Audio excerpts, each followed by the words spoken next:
ជំរាបសួរអ្នកទាំងអស់គ្នាថ្ងៃនេះយើងជួបគ្នាម្ដងទៀតហើយថ្ងៃនេះខ្ញុំនឹងធ្វើប្រហិតត្រីឡាតផ្ទាប់ជាមួយនឹងបន្លែសពមុខព្រោះគ្រួសាររបស់ខ្ញុំគាត់ចូលចិត្តណាស់អញ្ចឹងថ្ងៃនេះខ្ញុំធ្វើម្ហូបនេះជូនគាត់តោះទស្សនាទាំងអស់គ្នាអញ្ចឹងថ្ងៃនេះខ្ញុំមាននេះត្រីឡាតចំនួន1គីឡូថតល្អឃើញទេចាហើយនឹងមានបន្លែសពមុខមានដូចជានេះផ្កាខាត់ណាតែពណ៌ខៀវចាហើយមានផ្សិតមានពុតបារាំងនេះការ៉ុតហើយនេះអានេះហៅថាម្ទេសហាវ៉ៃអញ្ចឹងយើងយកផ្ទាប់ជាមួយនឹងថៃឡាតអូខេឥឡូវជាដំបូងខ្ញុំត្រូវចិតបន្លែហ្នឹងឲ្យតូចៗសិនដើម្បីយើងងាយស្រួលផ្ទាប់ជាមួយនឹងត្រីរបស់យើងតោះ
ឥឡូវនេះបន្លែរបស់យើងបានចិតរួចហើយអញ្ចឹងខ្ញុំចាប់ផ្ដើមធ្វើត្រីជាបន្តនេះបន្លែរបស់យើងស្រស់ៗមែនតើល្អរួចហើយអញ្ចឹងនេះត្រីខ្ញុំធ្វើបន្ត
ហើយនេះប្រហុករបស់យើងគឺដល់ហើយអញ្ចឹងខ្ញុំចាប់ដាក់មកពងទៅលើ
តាកូនប៉ាមកទៅ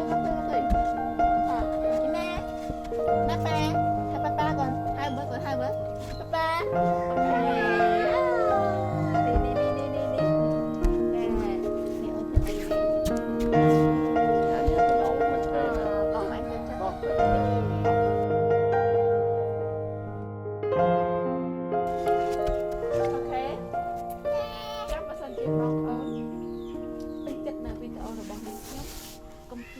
like comment share ហើយនឹងកុំភ្លេច subscribe ផងណាដើម្បីទទួលបានវីដេអូថ្មីៗពីក្រោយទៀតអូខេតោះបាយបាយ